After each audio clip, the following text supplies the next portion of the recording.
Por lo pronto, mi querido Alberto, si te parece, vamos entrando ya a la mesa con las periodistas, Alberto.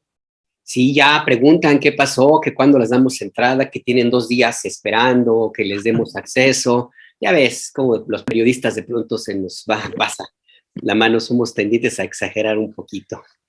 ¿Cómo están, compañeras? Jessica Cermeño, Daniela Pastrana, Luisa Cantú, bienvenidas a Momentum. Perdón el chascarrillo, ando de chistosito. Ya vimos los exagerados, ¿verdad? ¿Cuál estábamos haciendo una manifestación?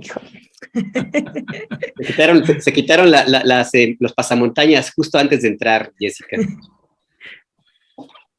¿Cómo están, Daniela, Luisa, Jessica? Buenos días, bienvenidas.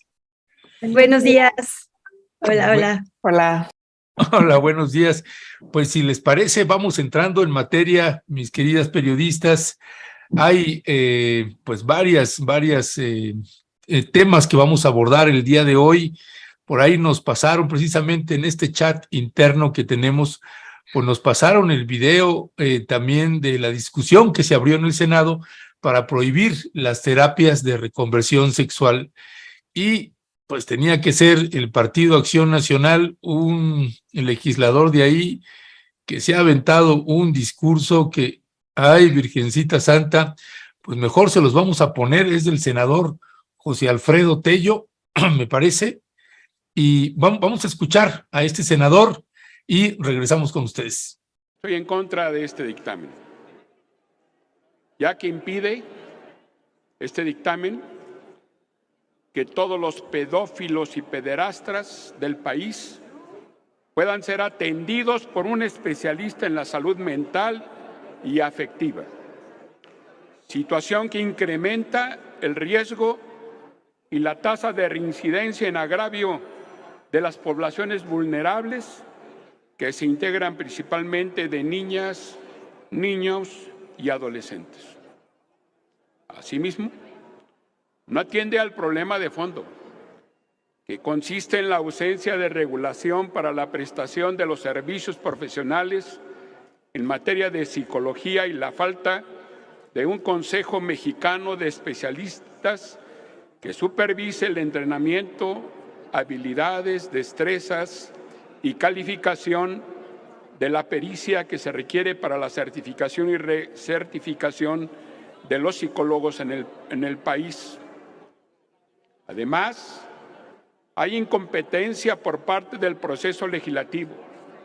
Las referidas Comisiones Unidas aprobaron un dictamen de iniciativa de ley que impacta de manera directa en la prestación de los servicios de salud a nivel nacional y que reforma en consecuencia a la Ley General de Salud sin haber tenido en cuenta el análisis y opinión de la Comisión de Salud de la Cámara de Senadores de este Congreso de la Unión.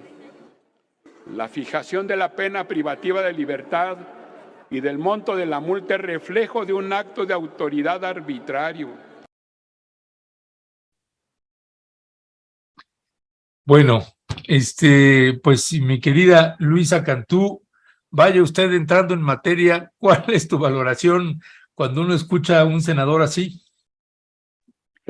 Bueno, pues creo que lo primero que pensaría es que vivo en un círculo o en una burbuja de derechos y que de repente uno escucha estas cosas y no lo puede creer, ¿no? Como que es de verdad increíble pensar que hay gente que va por la vida y que está en puestos de decisión y sobre todo decisión legislativa que nos afectan a todas y a todos, que pueden pensar algo así, ¿no? Y que no han hecho la tarea suficiente como para de verdad luchar por los derechos de todas las personas, que es lo que la ley protege. Esa es la parte más grave, ¿no? Que estas personas que están ahí, a las que les pagamos para hacer las leyes que nos van a cuidar, a todas las personas por igual piensen de esta manera. Digo, fuera de todos estos argumentos estereotípicos discriminatorios, sí me parece muy grave que estén resolviendo sin pues el mínimo esfuerzo, ¿no? De meterse a ver de qué estamos hablando. Al final, lo que dice el dictamen es que se va a penalizar a quien realice, imparta, aplique, obligue o financie cualquier tipo de supuesto tratamiento, terapia, servicio, práctica que obstaculice, restrinja, impida, menoscabe, anule o suprima la orientación sexual, identidad o expresión de género, ¿no? De una persona. Y creo que es tan sencillo como eso, la verdad, ¿no? Como entender que todas las personas tenemos derecho, y por ahí lo escribía de forma maravillosa el ministro Arturo Saldívar ayer, a buscar la felicidad en libertad, ¿no? Libres de prejuicios, de este tipo de estereotipos discriminatorios.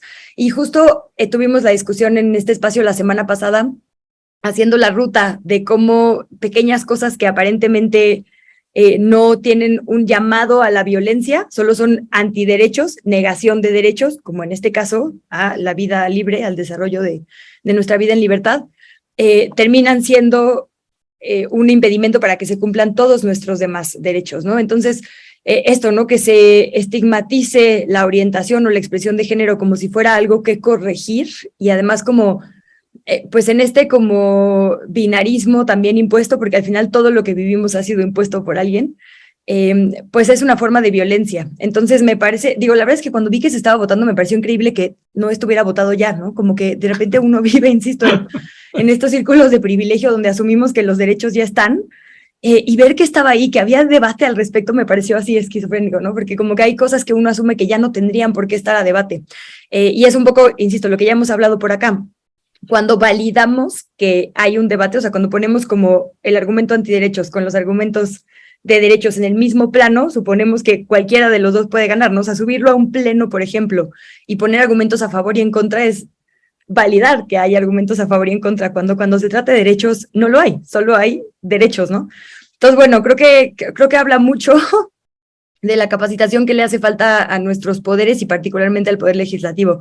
Y bueno, pues que haya partidos que hacen de su agenda, de su plataforma política, los antiderechos, también conecta con algo que hemos venido hablando aquí ya por mucho tiempo, ¿no? Las ultraderechas creciendo silenciosamente con este tipo de manipulaciones y de, pues esto, ¿no? Como infringir miedo, porque así es como avanza la agenda antiderechos, diciendo, están en peligro nuestras niñas y nuestros niños. Y entonces la gente se asusta y es esa manipulación la que ha hecho que crezcan y que logran espacios de poder. Entonces, pues también me quedaría con la tarea de que claramente a los medios de comunicación nos hace falta muchísimo para contraatacar y desarticular este discurso. Daniela, ¿tú cómo ves este tema?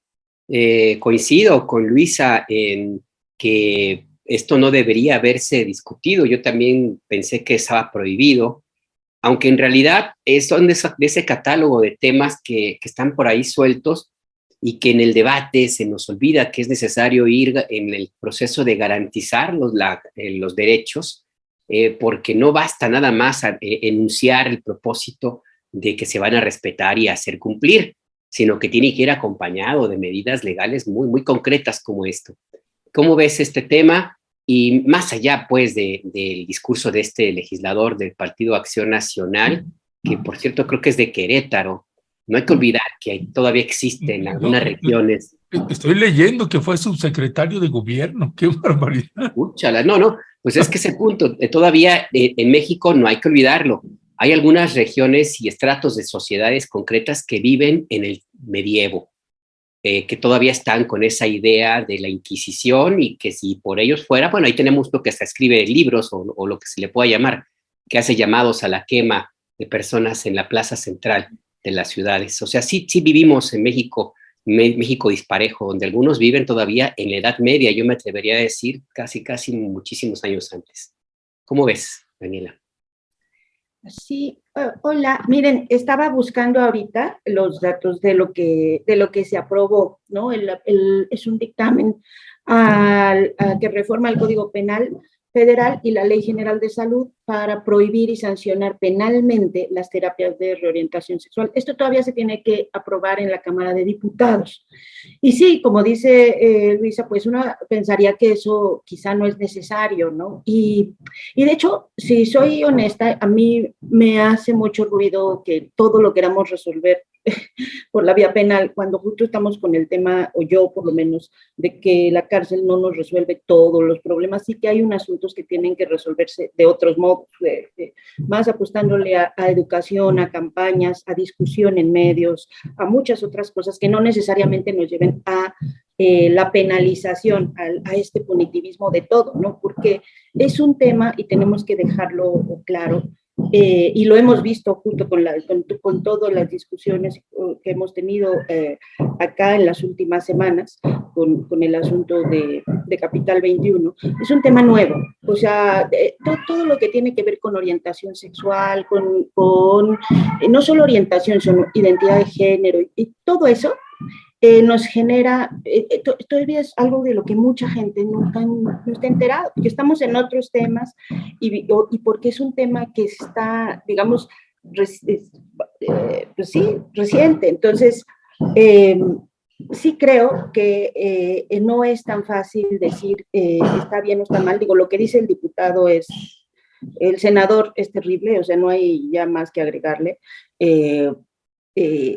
Y la necesidad de que no se sancione a las personas por cualquier tipo de identidad. Miren, nosotros hemos llevado varias notas, hemos tenido una agenda amplia del tema de estas terapias de reorientación sexual, o como le digan, de conversión, porque es un tema que está en todo el mundo discutiéndose, y yo recordaba mucho ayer un libro de Cristian Alarcón, que se llama El Tercer Paraíso, es su último libro con el que ganó el premio Alfaguara.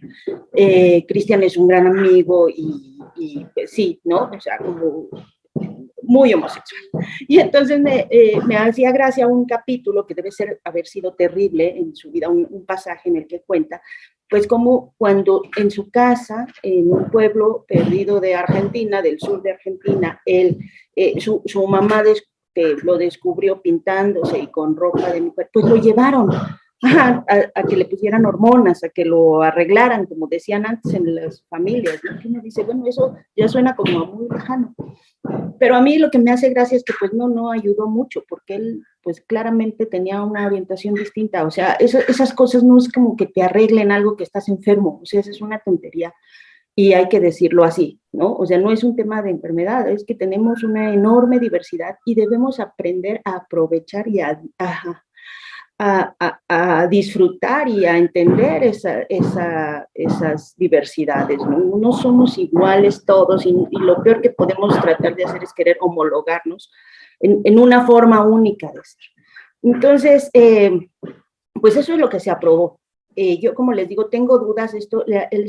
Lo que se está haciendo es prohibir estos esfuerzos de corregir la orientación sexual. Yo sí creo que no deben, o sea, que debe buscarse la forma de prohibirse, pero no estoy totalmente segura de que sea con una sanción penal, ¿no? O sea, creo que la multa que se establece, que era creo que de 2,000 veces el salario mínimo, no sé, una multa alta, muy alta, está bien. Creo que esto de 2 a 6 años de prisión y luego doble si eres con un menor de edad, ahí yo tengo dudas, porque yo siento que pues por la vía meramente punitivista no vamos a llegar muy lejos, pues porque eso te lleva a otra serie de problemas que son como la clandestinidad y una serie de cosas, ¿no? Y en cuanto al tema, ya eso es una última cosa que sí quiero decir, porque justo en estas últimas 2 semanas, a propósito de todo el tema de Capital 21, y que he tenido conversaciones varias con Renata, que al principio estaba ella pues sentida porque decía que en el día de la manifestación no le habíamos buscado para tener su versión, aunque sí está incluida su versión en la nota. Pues no, o sea, le explicaba que la nota la teníamos a la 1 de la mañana, y es una manifestación y es una protesta legítima. Pero bueno, en función de eso, yo me puse a buscar las posiciones que habían tenido un poco para entender esto del término que me parecía al principio muy, muy simpático, y luego pues me ha estado dando mucho vueltas en la cabeza, esto de la 4TERF, porque siento que en la medida en la que se va repitiendo así como jocosamente, se va validando un discurso que anula otros discursos políticos de mujeres que están dando otras batallas dentro de Morena y dentro de la izquierda. Entonces, me puse a buscar y encontré cosas que realmente me alertaron y me alertan. Ya no es un tema solo del PAN, no es un tema solo de cuadri o de partidos horribles, ya hay declaraciones de personas que están dentro de Morena, y creo que por eso ha sido la asociación que se hacía mucho con Renata, que ella hizo muy bien en aclarar el hecho de que militen en las mismas cosas para muchas otras cosas, no quiere decir necesariamente que ella esté avalando estos discursos, pero sí son discursos que asustan, ¿no? Y les leo nada más un tuit ahora que dijo en otro programa también en el noticiero del Capital 21, Laura Lecuona, que decía, no hay infancias trans, hay niñas y niños que con toda razón se resisten a las definiciones restrictivas de cómo debe ser una niña o un niño. Las feministas apoyamos a estos menores, por supuesto, lo que no apoyamos son estas definiciones, queremos acabar con ellas. Y que eso se diga desde la izquierda, desde las estructuras de un partido de izquierda, a mí me parece que es súper delicado. Entonces, no solo súper delicado, sino realmente una cosa que sí me puede a mí llamar, ¿no?, a cuestionar fuertemente, algo que creo que no es, justo lo que hemos dicho, no es posible aceptar ese tipo de comentarios del partido que vengan, de la militancia que vengan en nuestro, en espacios donde buscamos tener, no sé, una defensa más amplia de los derechos. Por eso creo que es un tema bastante más complejo, donde no solo es un tema de partidos, sino que necesitamos trabajar mucho para que la sociedad pueda entender pues todo lo que ya dijimos hace 2 semanas sobre los discursos antiderechos. Y ya, creo que con eso me quedaría, y pues falta la definición ahora en la Cámara. Ojalá que se socializaran más las discusiones, ojalá que tuviéramos más amplitud de ver qué otras posiciones tienen o se tienen en estos debates, porque son, insisto, temas que nos cruzan y nos van a seguir cruzando los siguientes años y nos van a seguir generando muchas discusiones y que necesitamos entender bien para que sean discusiones productivas. Ya, Jessica Cermeño, ¿desde qué ángulo quisieras abordar precisamente este tema? No, la verdad es que concuerdo totalmente con lo que dice Dani, con lo que dice Luisa, que es importante, creo, poner en la línea lo que dice básicamente lo que se aprobó en el Senado, porque prohíben no solo a terapeutas, grupos de ayuda, comunidad o lo que sea, ¿no? Porque también se han presentado desde distintos grupos con este tipo de terapias, y eso hace que, digamos, la definición que ya está en el Senado, que se discutió en el Senado y como dice Dani, que pasará ahora a la Cámara Baja, te deja ver que es un problema no solamente de un sector, ¿no? Que básicamente esto es importante. Y la otra, cada vez que decía Luisa que veía este tema lejano, Patricia Mercado en un medio de comunicación le preguntaban, ella fue una de las impulsoras, senadora por Movimiento Ciudadano, una de las impulsoras de esta iniciativa, que siempre dijo hasta el final que era una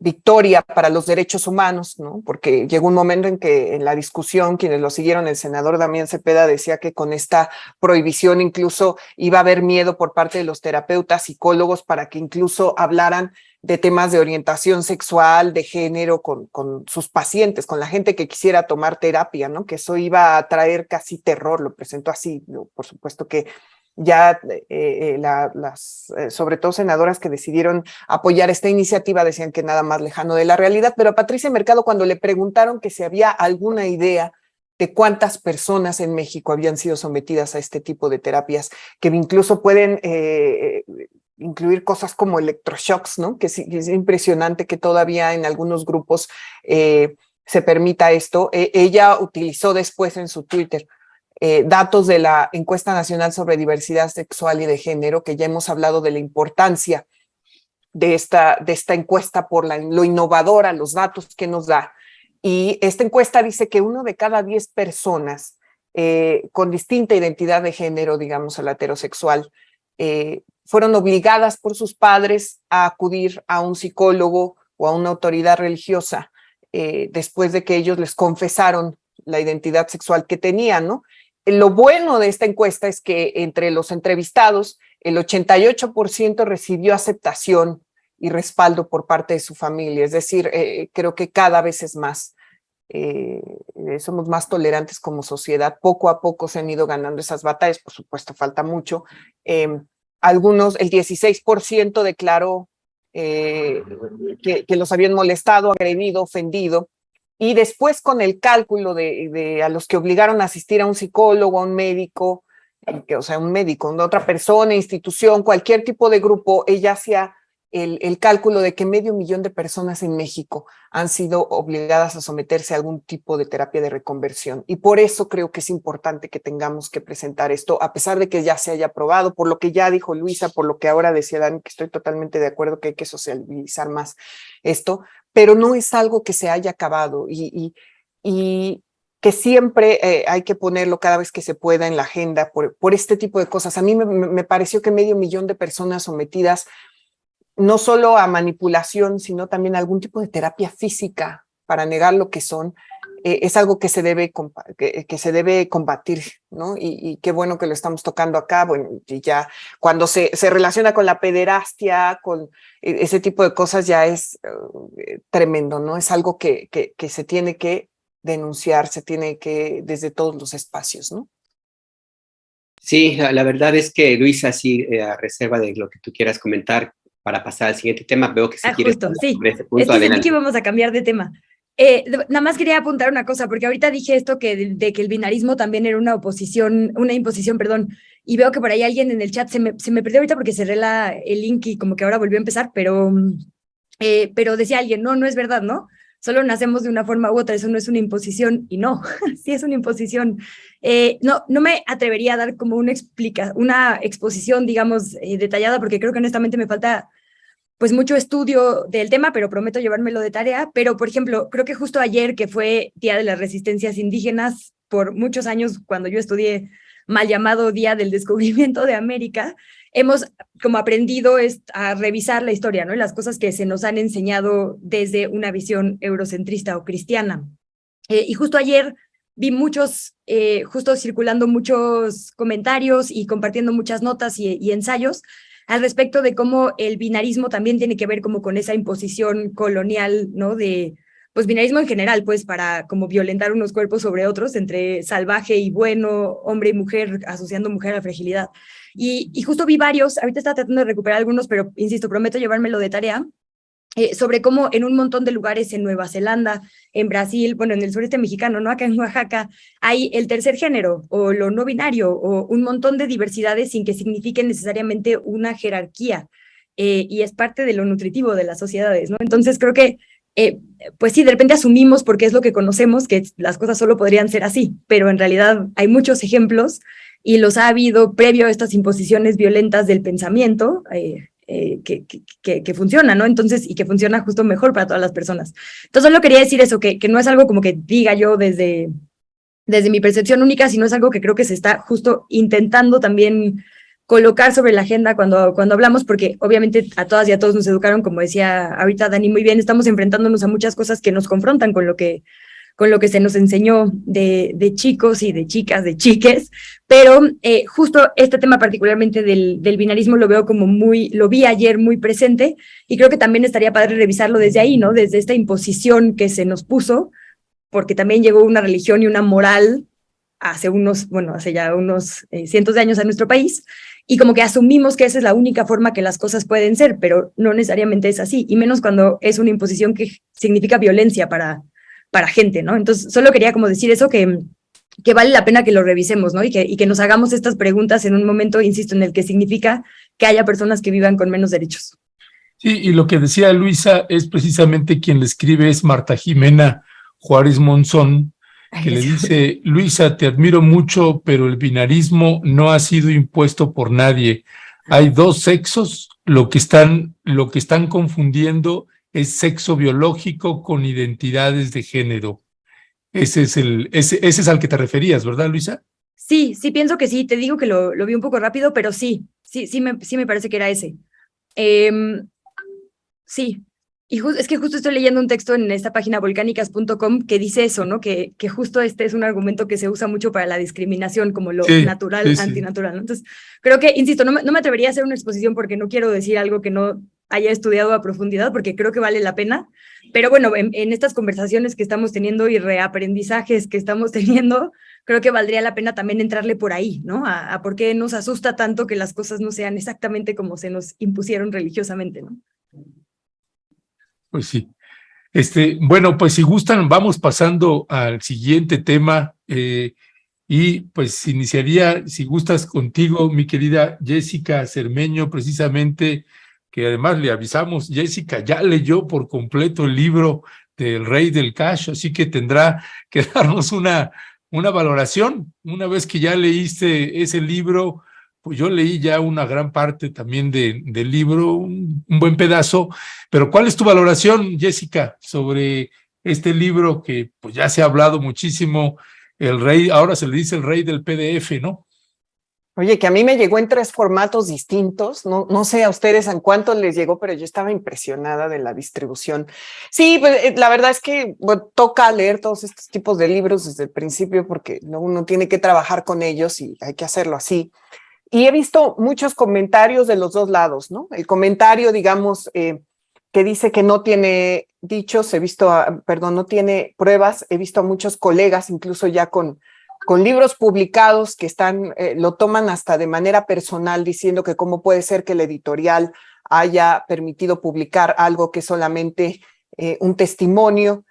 Lo he visto también del otro lado, que establecen, sí, esto es una prueba contundente de lo que ocurre con el gobierno de López Obrador, de cómo se ha financiado prácticamente desde 2006, es algo que otorga pruebas testimoniales. Miren, la verdad es que a mí me parece, ayer platicábamos, Ernesto decía que le parecía muy exagerado el prólogo de Anabel Hernández. A mí me parece que cumple con el objetivo de presentar lo que se presenta ahí. Hay algo que establece Anabel desde el principio, si ustedes lo leen, y que dice que ese libro, no lo tengo aquí, quién sabe dónde lo dejé, pero que este libro lo que hace es ser un testimonio de una traición dentro del círculo cercano a López Obrador, que es de alguien que estuvo presente en algunos momentos importantes, porque ustedes saben la importancia de César Yáñez dentro de la vida de Andrés Manuel López Obrador prácticamente en las últimas décadas, y que se puede contar este libro por esa traición. Ahora, lo que a mí me parece, yo siento válido el testimonio de ella, porque habla, en el caso de Elena, ya estoy hablando de la autora, habla de momentos importantes que ocurrieron, por ejemplo, en su casa, habla de testimonios de lo que ella vio afuera de la casa de campaña de Andrés Manuel López Obrador, allá en la calle de San Luis Potosí. Lo que es interesante es que, por ejemplo, le cito un dato, que ya seguro ya lo leíste, Ernesto, porque viene muy al principio, que dice, yo veía una línea de funcionarios que estaban ahí para ver al presidente, ¿no? Bueno, no al presidente, para ver al entonces candidato López Obrador.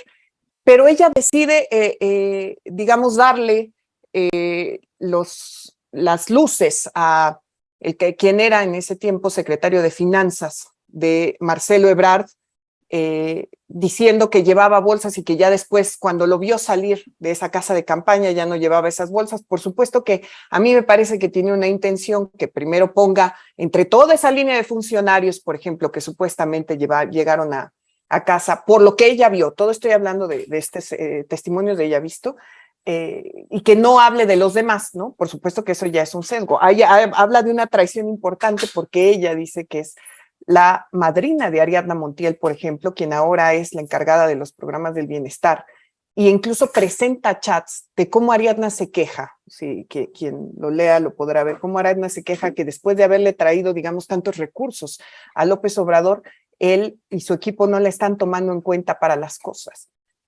Habla también, y yo creo que si hay alguien que tiene todo el derecho de denunciarla, digamos, a mí es lo que me parece que por lo menos tomar acciones legales es por lo que dice de Beatriz Gutiérrez Müller, porque habla incluso de lo que César Yáñez le cuenta de por qué López Obrador podría regresar rápido de una gira y de cómo Beatriz se la pasaba viajando, incluso habla de la relación del ahora presidente con las nanas en su momento para cuidar a su hijo menor.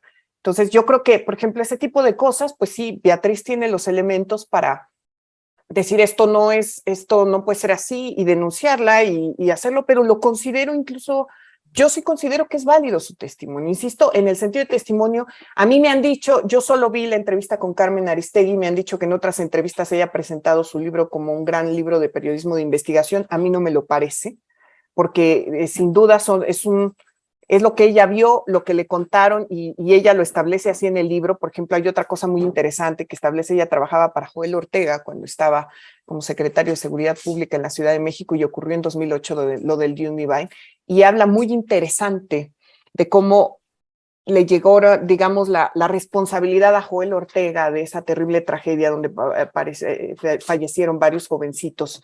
Y sí creo que sale mucho mejor parada Claudia Sheinbaum en este relato, ya lo dirás tú, mi querido Ernesto, si dices que ya leíste una parte, pero yo no me atrevería a decir no lo lean. Por supuesto que la oposición, su argumento es decir que todos son dichos, no, perdón, ese es los argumentos del gobierno de López Obrador, y eso lo ha dicho ya también Mario Delgado, que es uno de los principales aludidos. Por supuesto que es terrible que ella diga que Mario Delgado creó una empresa fantasma de limpieza y ni siquiera nos otorgue a los lectores, por ejemplo, el nombre de esa empresa de limpieza, ¿no? Que creo que eso sería un fact-checking mínimo que se tendría que haber hecho hasta en aras de defenderla a ella. Pero también es totalmente válido que la oposición diga que Alejandro Esquer, el actual secretario particular de López Obrador, pues sí es el que maneja todo, y que tengan ahí el video de Latinus y lo pongan ahora en contraste, pues sin duda es también, digamos, su chamba, por decirlo de alguna manera. Yo lo que creo al final es que usted, si le interesa la política, creo que como este documento, como otros, porque al final ya es un documento de la historia que sí viene de una omertad, de una traición directa hacia el círculo cercano de López Obrador, pues que tendría que leerlo, a mí me parece, y a partir de ahí establecer argumentos de si usted cree o no en lo que establece. Por ejemplo, a mí me dijo ya esta semana Guadalupe Acosta Naranjo, obviamente él reconoce que le dio todo el dinero de porque lo mencionan también a Guadalupe Acosta Naranjo, dándole 320 y tantos millones. Ella dice 300 millones, la verdad es que la cifra está mal, pero eran 320 millones de pesos que le tuvo que dar en 2006 para la campaña. Y dice Acosta Naranjo, es que ellos sí se los dimos, pero así es la política. Y él incluso justifica esta decisión, porque si no le das ese dinero al candidato, después él puede argumentar que no lo ayudaste para ganar. Entonces, es un modus, ¿no? Operandi que existe ahí. Yo no lo voy a invalidar o a decir lea, no lo lea. Yo lo que creo que lo mejor es tener toda la información y usted establecer, incluso para refutarlos, como yo le estoy diciendo con esto de la empresa de limpieza fantasma, pero sí creo que va a generar muchísimas cosas, no solo dentro de la política mexicana, sino dentro del círculo cercano a López Obrador. Ella explica cómo algunos ya incluso están defenestrados. Y sí creo que, por ejemplo, un día después de que sale la publicación del libro, que López Obrador dedique en la conferencia matutina varios minutos a un video para decir que Beatriz Gutiérrez Müller, cuando está fuera del país, es para representarlo, también creo que es una defensa directa hacia su esposa. Y bueno, podría decir otras cosas, pero aquí ya me voy a callar porque ya hablé mucho. Daniela, ¿tú cómo ves el tema? A mí me llama mucho la atención el mecanismo por el cual se ha difundido de una manera muy extensa este libro. Está en formato PDF y ha corrido, pero como reguero en río, en época de huracanes, por muchísimos chats. Yo tengo la impresión, es mi percepción, de que se trata de aprovechar esas redes que se han construido, esas redes de WhatsApp que propalan odio, que llegan a personas que no tienen acceso a la información fina o que no les interesa y que son muy fáciles de convencer. Es un mecanismo que es también difícil de controlar y bueno, por ese mecanismo se ha difundido de una manera impresionante este libro.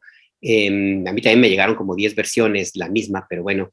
Y me llama también la atención que la editorial no ha dicho ni pío. Las editoriales son muy celosas de la difusión pirata de sus publicaciones y ahora cero, como si ya la editorial hubiera dicho, a mí ya me pagaron la edición completa, hagan lo que quieran. O también, claro, que el propósito no sea el publicar un libro, sino construir un arma de golpeteo político. Pero tú, ¿cómo ves este tema, Daniela? Yo no estoy, perdón que estaba aquí con un ruidazo, porque o sea, están haciendo unos arreglos acá en el edificio y parecía que me querían tirar el techo, pero pues ya les fuimos a pedir unos minutitos para poder escucharnos. Y yo diría que no, yo no estoy como en favor de a ver, quiero volver a decirlo porque ya me estaban distrayendo mucho. Yo, yo creo que no hay que llamar a que se lea el libro porque ya lo hice y dije, voy a presentar mi denuncia ante la Comisión de Derechos Humanos por tener que ponerme a leer estos libros por ser periodista, cuando dicen, está mal escrito y está mal investigado. O sea, entonces uno que tiene poquito tiempo en la vida, dices, no, tengo que aparte, pues, para hacer análisis, ponerme a leer unas cosas horrorosas que no tienen ni pies ni cabeza, según yo. ¿Cuál es el problema que yo le veo a este libro? Uno es que no nos dice algo que no supiéramos. Cuando la gente en Twitter pone las fotos de que Pío y no sé quién que recibe dinero, o sea, no aporta nada extra a esa conversación. Es como si fuera de alguien que no tuvo ese acceso. Parece que no tuvo el acceso, porque no tiene una información sólida o robusta, que nos ayude a documentar algo que, digamos que en el debate público ya está, que si desde las ligas de Bejarano hasta no sé dónde, pues ya han salido un montón de cosillas siempre así, pero que no nos ayuda a documentarlo firmemente, ¿no? Entonces parece que, o sea, de pronto hay una serie de aseveraciones que dices, pues es que parece que retoma a columnistas o retoma, no parece que haya estado tan cerca y eso a mí me sorprendía. Porque dices, alguien que supone que estuvo ahí adentro o no le tenían confianza o no se enteraba de nada, porque no hay cosas que te digan, que te hagan sentir que realmente estabas ahí, sino que pues de pronto hasta, o sea, citando a Raimundo Riva Palacio, obviamente Bela Usarán, Guadalupe Acosta, pues son personas que van a estar, te van a decir todo en contra. Y esto que dice Jessica, a mí no me parece menor. Eso de que ni siquiera las cifras coincidieran, es que no es menor, porque le dedicaste años a escribir un libro y no puedes poner una cifra consistente, o sea, una que el propio entrevistado o el propio participante dice no es el que está del lado de tu libro. Bueno, eso me parece muy grave, porque entonces, ¿qué puedes validar de toda esa información? Luego tiene un tono que justo en esa, hay justo esas que decías, el de Beatriz Gutiérrez, creo que no me hicieron tantísimo caso, ¿verdad? Porque ya empezaron otra vez a los martillazos. Esa parte de las nanas, a mí me parece que tiene un tufo tan misógino, ¿no? Porque es el rollo de no podía ir a dar a trabajar, o sea, el tema de que cómo es posible que la señora no cuidara a su hijo y entonces por eso López Obrador tenía que ir a regresar rapidísimo de trabajar a atenderlo porque la señora estaba viajando. Bueno, eso me parece, de verdad, aparte de todo, con esos tonos moralinos que son muy elementales. Y luego lo del News Divine, ¿no? Exculpando totalmente a Joel Ortega. Y bueno, pues hace años, cuando cubrimos el News Divine y que hicimos incluso un pequeño librito de eso, muy artesanal, diría Jacinto Rodríguez, pues éramos 10 periodistas, algunos bastante buenos en el tema de investigación, cubriendo distintos lados, y nunca nadie se topó con esa conversación en la que se supone que le dicen, échate tú la culpa. No, bueno, además no creo que haya una declaración así tan abierta, pues tú qué tienes que culpar. No se tiene que culpar, había responsabilidades y había protocolos que no se cubrieron y hay gente que está involucrada. O sea, el tratamiento del News Divine me parece tan elemental, tan básico, tan ni siquiera revisar el informe de la Comisión de Derechos Humanos de la Ciudad de México, que tiene muchísima información. Es como si tú vas a hablar de Ayotzinapa y ni siquiera te lees los informes del GIEI, o de la Comisión de la Verdad, para decir, me dijeron, ¿no?, que Tomás Herón nos dice que le dijeron que se echara la culpa. No, miren, yo lo que creo, y ya hablando seriamente, más allá del tono narrativo que sí me chocaba, o sea, realmente yo estaba leyéndolo y diciendo, ¿por qué soy periodista y tengo que leer estas cosas? ¿No? Creo que tiene un elemento que además, lo voy a decir, y ya sé que pues no va a ser tan popular, porque pues aquí ustedes la entrevistan y eso, que es el mismo elemento de Anabel, que dice unas partes de verdad y otras que no son de verdad. Y entonces para un lector es muy difícil identificar qué sí es y qué no es. Y eso me parece muy complicado, porque más en estos momentos, porque confunde mucho, ¿no? Entonces te tomas un pedacito de verdad de algo que sí es y pones otras cosas que no son. Y créanme que intenté ver la entrevista última que le hicieron a Anabel con Hernán Gómez en La Octava, y empecé, o sea, a los 2 minutos, cuando nos empieza a contar que cuando ella fue en diciembre a Iguala, en diciembre de 2014, y que le recomendaban no ir a Iguala y que las calles de Iguala estaban cerradas, como si estuviera hablando de Allende o de San Fernando, Tamaulipas. Cuando dices, nosotros, Luisa, tú y yo estuvimos ahí, había ebullición en Chilpancingo, protestas, Iguala quemado, entramos ahí al edificio, y que los reporteros de allá te dijeran que no fueras a Iguala, tenías que ir en secreto, y dices, ¿de qué está hablando? ¿De qué está hablando? La vida no empieza ahí ni termina ahí, y creo que eso es de lo que es un motivo que yo, lo saben varios, he cuestionado durante muchos años el trabajo de Anabel en ese sentido, como que parece que todo parte a partir de ella descubrió el quinto camión y todo eso, y no los reporteros de Guerrero que se pusieron ahí el pellejo esa noche para contarnos lo que estaba pasando. Creo que lo mismo pasa con Elena, ¿no?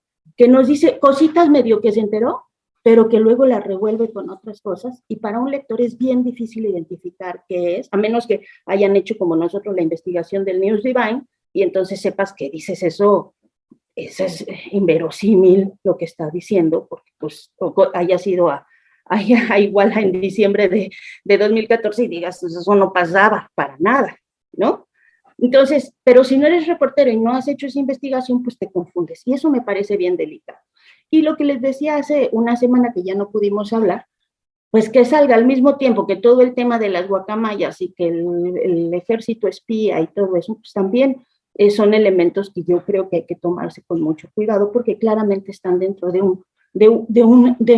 no sé si es una sola estrategia, pero como que se juntan las estrellas para que salga todo al mismo tiempo y nos genere mucha confusión. Oigan, nada más digo algo rapidísimo de lo que dice Dani. Los grandes libros, grandes, me refiero a las grandes apuestas de las editoriales, lo hacen sobre todo por la FIL que viene ahora, ¿no?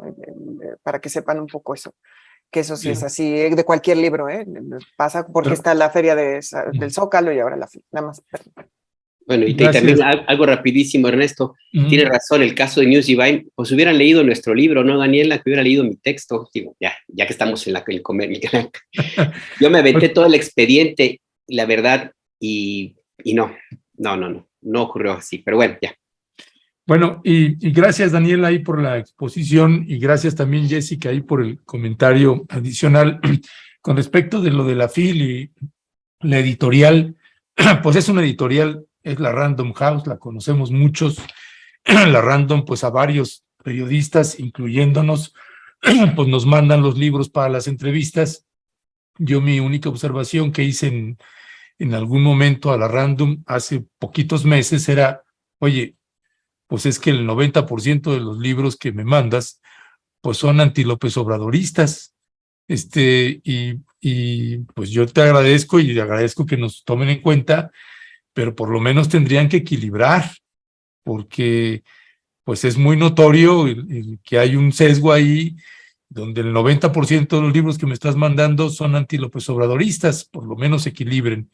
Aclarando ese punto y señalando esto que señalaba Daniela Pastrana con lo de Anabel Hernández y lo que yo comentaba ayer, que a mí que yo lamentaba que Anabel se hubiese prestado a escribir pues la introducción, el prólogo de este libro, porque pues, a la hora de uno va leyendo, te voy a pedir ahí, Leonardo, esta parte del libro que puse ahí en el WhatsApp, porque es parte de la introducción y es donde a mí no solamente la autora que me choca ese tipo de redacción, sino viendo este prólogo que dice en alguna parte, no, todavía no lo tienes por ahí, ¿verdad, Leonardo? Si lo puedes poner, ahí está.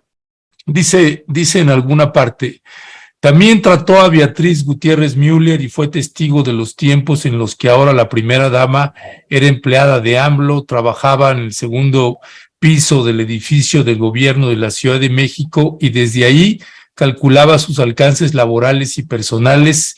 Furtivamente y en secreto mantenía una relación sentimental con López Obrador, simultánea al matrimonio de con Rocío. Esto provocaría durante años serios conflictos entre Beatriz y los hijos mayores del presidente. Es ahí donde yo digo, bueno, no me hago la pregunta de por qué se está publicando, porque es obvio en los tiempos en los que se está publicando, sino pregunto para qué es este libro y para qué pones esta información. Yo no esperaría información de esta, no, por eso decía, pues parece, esto más es digno de Patti Chapoy que de un trabajo periodístico o testimonial. Ese testimonio es de qué y para qué lo estás poniendo. Me parece a mí verdaderamente penoso y lamentable ese libro, con toda la mala fe y la mala intención. Se me hizo verdaderamente carroñero, y es casi, perdón la expresión, pero me parece esto una vulgaridad estar escribiendo ese tipo de cosas, y no me parece que Anabel se haya prestado para eso. Lamento que se haya prestado para eso, y sí, a la hora de que revuelves una cosa con la otra, recuerdo también en alguna charla con el grupo interdisciplinario de expertos independientes sobre el libro de Anabel en la Noche Iguala, ellos decían, nosotros no nos vamos a meter con periodistas ni queremos problemas, nada más esos datos que están poniendo ahí no corresponden con los datos que nosotros tenemos verificados y revisados, pues, ¿no? Sobre eso haría el comentario. Luisa Cantú, ¿cuál es tu valoración? Me gusta que ya le estés haciendo así. No, estaba escuchando con atención porque, bueno, primero decir, sí, justo, qué bueno que dices lo de que nos llegan los libros, porque a veces a mí la gente me pregunta por qué hay ciertas cosas en mi librero que a veces se alcanzan a ver, es porque nos los mandan, no crean que a propósito uno los adquiere, ¿no? Pero bueno, como que yo no lo he leído, yo tengo que confesar que no lo he leído, entonces no me atrevería obviamente a especular sobre el contenido. Pero sí alcanzo como a ver ciertas coincidencias. Ahora que decían, obviamente siempre hay una difusión mayor de los libros cuando viene la FIL de Monterrey, la del Zócalo, la de Guadalajara, pero también es cierto que en momentos políticos muy álgidos en todo el mundo circulan PDFs de libros, ¿no? Con intención política. Me acuerdo mucho todos los grandes momentos de los libros que iban a tronar a Trump, por ejemplo, ¿no? De Fuego y Furia de Michael Wolff, que también llegaba por PDF, bueno, hasta de, ¿no?, las tías que mandan los memes de Piolín. Creo que sí hay momentos políticos donde esto es parte de la estrategia, a pesar de que obviamente la editorial tenga tiempos editoriales para sus lanzamientos. No puedo evitar como pensar en esta frase muy famosa de Alasraqui en aquella entrevista o conversación que se hizo muy viral también, en la que dice, esta campaña no se gana con publicidad, se gana con propaganda, ¿no? Mientras más mentiras les des, mejor te va. Y pensaba en este fragmento también muy viral de la autora con Carmen diciendo, bueno, que prueben lo contrario, ¿no? Y de repente creo que sí ha sido una estrategia de quienes critican a la 4T, como yo voy a aventar toda esta información, voy a darle muchísima publicidad y que ellos se hagan bolas con eso, ¿no? En la misma entrevista dice Alasraqui, no traes ni un tema y ya les estás aventando otro. Y yo sí creo que hay una conexión, ¿no? Quizá no fue 100% la intención ni la editorial ni de la autora, pero sí hay quien siempre aprovecha estos temas para ello. Y creo que este es el ejemplo perfecto, ¿no? Todas las personas de oposición se subieron a hablar al respecto. Hay unos que ni siquiera aplaudiéndolo, ¿eh? O sea, periodistas abiertamente anti López Obrador, como hasta López Dóriga, ¿no? Que criticando que no había fuentes. Pero bueno, el punto es que colocan el tema y colocan estas conversaciones como la que estamos teniendo aquí en la mira pública. Y creo que esto le ha pasado al presidente Andrés Manuel López Obrador una y otra vez. El odio que está ahorita en las calles es culpa del presidente. AMLO se va a quedar, bueno, ahorita ya lo decía Ferri Seco, ¿no? Respondiendo a su destape mañanero, ya se va a quedar en la presidencia después del 2024. AMLO tiene vínculos con el narco. Como que hay un montón de acusaciones que se avientan desde espacios de poder como los medios de comunicación y es como pues que el presidente diga lo contrario, pero el daño ya está hecho, ¿no? Entonces como que eso sí me parece que es una campaña, la verdad, y que justo tienen claro que eso es lo que ha funcionado, porque efectivamente nos tiene a todas y a todos hablando de ello. Entonces pues yo digo, solo dejaría eso ahí de lo que se ve desde afuera sin haber leído el libro. Veía las columnas y los resúmenes, por ejemplo, la de Fabricio Mejía, ¿no? Hoy en la mañana que criticaba que la autora, por ejemplo, se refiere a los programas sociales como algo que utiliza como chantaje para sus métodos autoritarios. Viendo estos fragmentos, el fragmento que compartía Ernesto, lo que decía ahorita Dani, la verdad es que cuando un libro periodístico sobreadjetiva, ya hay que dudar, ¿no? Si necesitas adjetivar o calificar demasiado lo que estás diciendo es porque no tienes con qué sustentarlo. Pero bueno, creo que hay muchas cosas que justo son fáciles de rebatir y así lo han hecho también varios autores. Y solo quisiera también, como ahorita que decía Dani esto, lo mismo decía Fabricio en la mañana de que pasó al mismo tiempo que otras notas muy potentes en contra de, o que podían ser perjudiciales para López Obrador. Y a mí de repente sí me parece un poquito peligroso meter en la misma bolsa a lo del gobierno espía. Porque de repente se dice, bueno, estos leaks de Guacamaya y Loret y este libro del Rey del Cash, porque además efectivamente la misma cuenta de Guacamaya tuiteaba el Rey del Cash, o sea, como que sí parecía una estrategia, ¿no? Meterlo del ejército espía, sí creo que yo lo separaría, más bien creo que me parece un error meterlo como un golpeteo. Metió muchísimo ruido que ayer en la sección esta del quién es quién en los mentiras, dijeran que había un desmentido de Citizen Lab en Toronto diciendo que no podían decir que el ejército había espiado, ¿no? Porque no, o sea, creo que sí hay que entender más bien, pues el dictamen técnico que hace Citizen Lab es decir, sí están infectados los teléfonos. El trabajo periodístico, es decir, bueno, ¿quién tiene el software que solo se le vende en este momento a gobiernos? Pues solo el ejército, ¿no? Entonces, no es que este laboratorio en Toronto haya dicho, el ejército es quien está espiando, solo confirma que hay espionaje en estos años de gobierno y por separado confirman estas organizaciones que efectivamente la Sedena renovó Pegasus. Entonces, digo, quizá ahí faltó mucho rigor o explicarlo mejor, es decir, digamos, no hay una manera directa de decir yo vi al ejército espiando, pero sí decir, bueno, solo se le vende a gobiernos, esta área de gobierno lo tiene y en este momento hay este espionaje. Y creo que tampoco hay que minimizar eso diciendo que es parte de una campaña como el libro del Rey del Cash, porque sí es un tema bien serio, ¿no? Sí, nos caiga bien o no Ricardo Rafael, nos caiga bien o mal Animal Político y demás, creo que sí es un tema cómo se usa la inteligencia y cómo hay estas como contratos con empresas israelíes. Creo que es algo que tendría que estar sobre la mira pública porque no es, o sea, trasciende sexenios, no es algo que se esté usando ahorita contra López Obrador, es algo que se ha usado incluso contra él, ¿no? Entonces, sí creo que eso yo lo sacaría de la bolsa, quizá hay quien lo está usando también, digamos, para llevar agua a su molino, como siempre sucede, pero creo que eso hay que tomarlo con una, pues, digamos, desde el lado de quienes no solo queremos o criticar o aplaudir, sino tratar de entender, sí hace el esfuerzo por separarlo, porque todas y todos estamos sujetas, digamos, ¿no? Y sujetos a que se usen bien o mal ciertas tecnologías, y pues creo que eso tendríamos que verlo quitando el golpeteo político, pues tiene que ver ya más con seguridad nacional, e insisto, con alianzas con otros países que han sido muy problemáticas en otros momentos para nuestra historia, ¿no? Ya se mencionaba aquí el momento de la desaparición de los 43 y demás, bueno, en muchos momentos estas problemáticas alianzas con otras potencias nos han traído mucho dolor, entonces creo que eso sí hay que quitarlo de esa misma bolsa.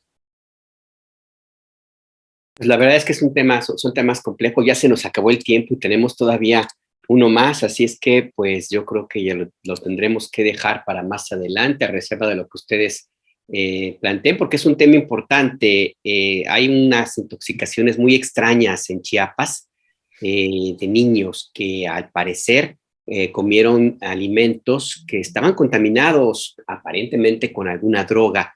y sí, la cantidad de niños menores intoxicados es importante, más de 100.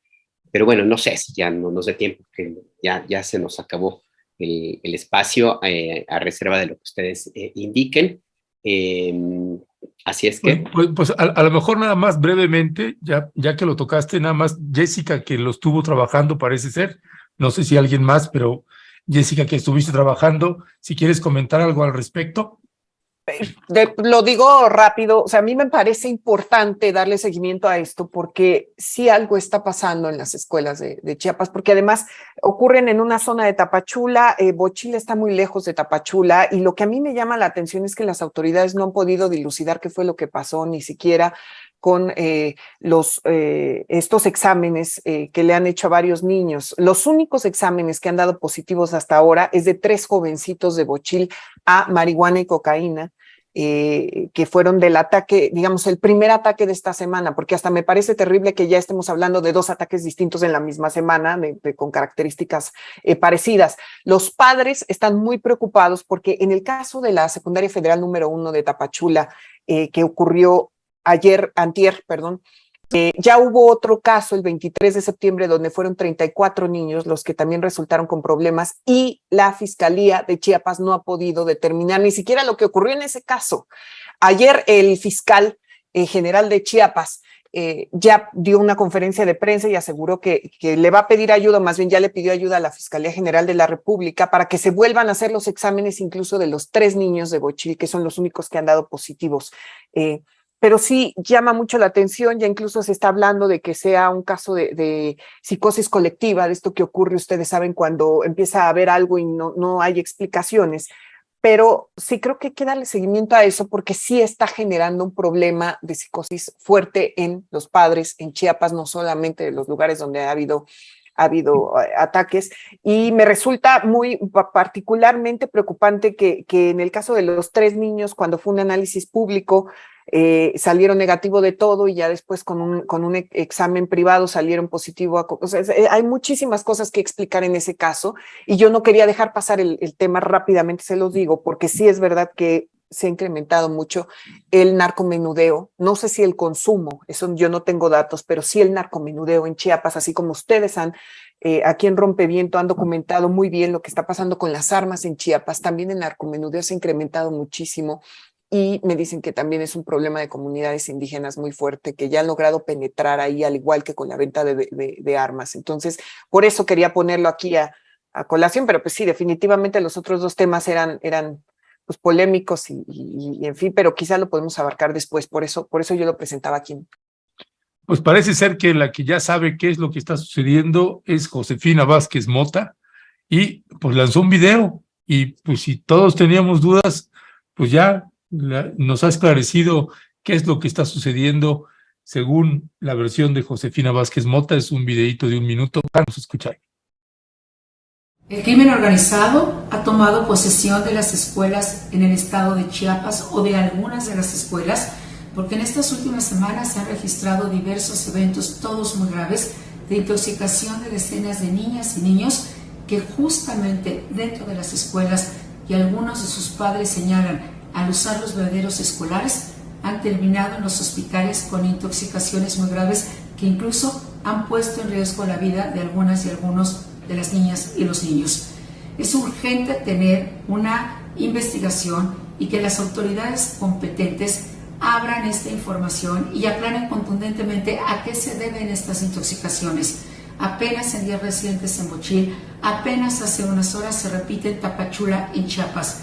Presuntamente el crimen organizado está tomando los bebederos de las escuelas. Esto es lo que urge saber y aclarar, porque las niñas y los niños no tienen partido, tienen derecho, y desde el Senado seguiré exigiendo que las autoridades cumplan con su responsabilidad. Las niñas y los niños no están solos.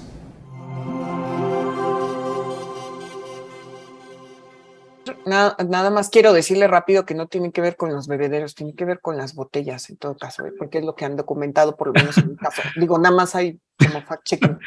Pues por eso decía que ya esta señora sabe qué es lo que está sucediendo. En fin, yo realmente hasta le había perdido la pista, de pronto me sorprendió verla, además ni la reconocía, no sé. Está súper delgada, cada vez está más delgada. Mira, ansiedad, perdón. Es Sí, que yo- es el efecto de la falda. Bueno, ya, sí, la verdad es que la senadora, ya, mejor. Bueno, ¿no? ahí la Oigan, dejamos. y yo Sí. nada más apuntar, porque la corresponsal de la Octava en Chiapas, que nos ha estado presentando este tema toda la semana, Gaby Cutiño, dice que ya llegó a Bochil el titular de CONADIC, el doctor Gadi Sabiki, Ah, qué bien. dice su tuit, está ya en Chiapas, el titular de la CONADIC declara que viene con encargo directo de la Presidencia de la República y de la Secretaría de Salud para atender a adolescentes intoxicados por sustancias desconocidas, como ya nos decía ahorita Jess. Entonces creo que pronto también sabremos más, ¿no? Porque efectivamente ayer da la Fiscalía una conferencia y como que nos quedamos igual, entonces sí valdría la pena que se le dé celeridad a esto, porque lo que dice Jessica de la psicosis está cañón. Yo veía los videos de jóvenes desvaneciéndose y la verdad es que si desde a cada ataque no me imagino estar ahí, ¿no? Daniela, ¿tú cómo lo ves? Sí, bueno, yo eso es lo que les decía, a mí me gustaría tener más información de la que había salido, que bueno que ya se están tomando ahí acciones, dos veces en la misma escuela, en Tapachula, me parece terrible, en menos de 3 semanas, aparte de la de Bochil, las 2 de Tapachula, sí me gustaría que a ver si lo podemos retomar la próxima semana ya con más información. Y ya solo cerrar hoy con el tema de que hay que poner atención en las editoriales, porque justo también estaba este asunto de Emanuel Steel, que dice que bajaron su libro del caso de Cáceres, ¿no? Y en cambio se estuvo promocionando el de Reina. Entonces, de Pablo Reina. Entonces, sí creo que es un tema también, el de las editoriales. Y sí, yo también lo separaría, Luisa, lo del ejército espía. El tema es que los que lo denunciaron lo metieron dentro del mismo paquete. Dije, qué timing, ¿no? O sea, porque pues finalmente quedó muy, muy confuso entre los temas de los espionajes. Parecía que era lo mismo y no es lo mismo. Estoy de acuerdo. Ya, pues muchísimas gracias, como siempre, mis queridas periodistas, Daniela, Luisa, Jessica, y pues nos vemos la próxima semana. Les mandamos un fuerte abrazo. Hasta luego, cuídense. Chao. Hasta luego.